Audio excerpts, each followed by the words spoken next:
Hi, everybody. An interesting year on the Canuck front in the last calendar year. Lots of highs and lows to talk about. Let's talk about some of the positives.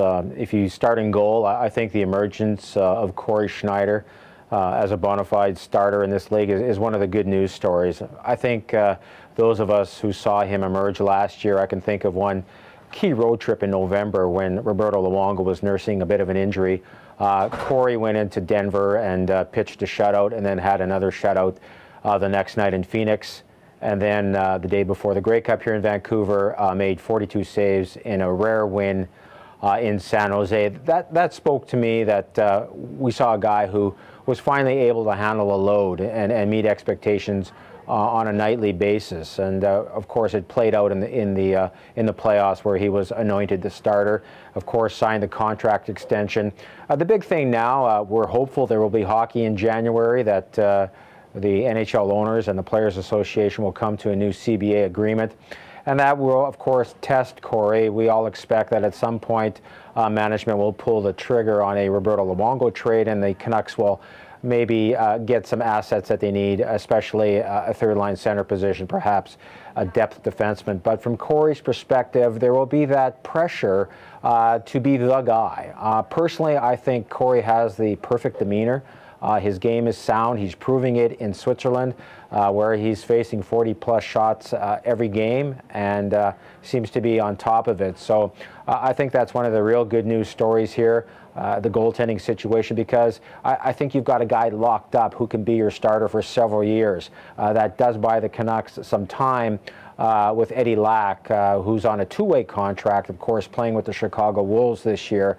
The Canucks can hopefully find somebody in that role to back up Corey for 20 games or so, whether they take a goalie back in a trade. There's several options on the unrestricted free agent market. So I think the good news story there is they finally have a starter for a number of years who's cap friendly. One of the other good stories I think that emerged last year was the development of Chris Tanev on the back end. He's probably projected to be in the third pairing with Keith Ballard if they get back playing this year.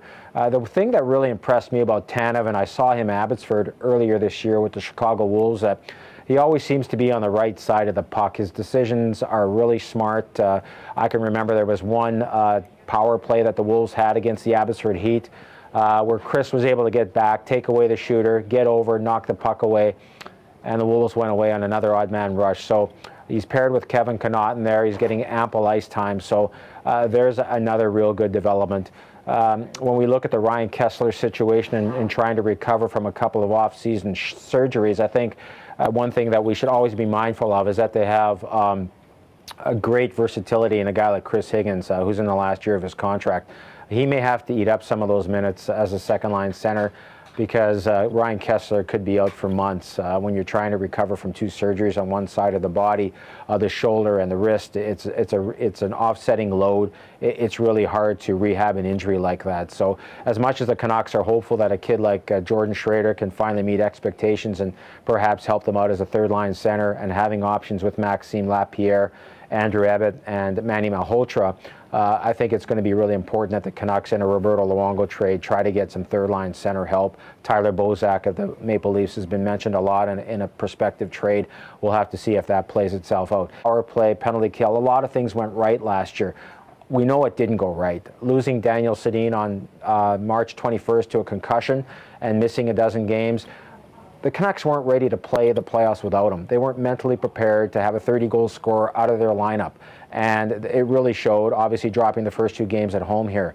So you fast forward that to the offseason, and how far removed are the Canucks from being that team that went to Game 7 with Boston? That seems like a long time ago. They obviously went after some key free agents in the offseason and didn't have any success. I mean, I can understand why they went after Shane Doan. If you think you're that close to winning, to get a guy like that in your top six mix would have made a lot of difference in terms of his durability, his leadership, and his ability to play playoff hockey, where he seems to play his best. They also tried to get Justin Schultz, the celebrated collegiate free agent defenseman, after losing Sammy Salo to free agency, and they struck out to the Edmonton Oilers there. So you can see where the Canucks' concerns are. Having somebody in that top 6 mix to make a difference, and really after losing Sammy Salo to free agency, also Aaron Rome on a lesser extent, you're now looking on the back end where you've got Bieksa and Dan Hamhuis. You're going to have Edler and Garrison.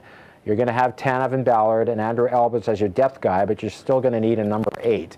And Edler and Garrison now being cleared to play, it's going to be interesting in the shortened season how they perform. So I think what we're all curious about here in Vancouver, how the Canucks will play a shortened season. Let's say they start by mid-January, a 48-game schedule, playing every other night. They're accustomed to the travel, being a West Coast team, but they customarily get out of the gate very slowly. They're going to have to hit the ground running. They only have 3 players who are actually playing in Europe, and that may hurt them in the sense that they're only skating on their own right now, and maybe they won't be up to speed like a lot of other teams who have a lot of players. We know Minnesota's going to be better. We know Edmonton's going to be better. Calgary should be better. So I expect that the Canucks will win the division again.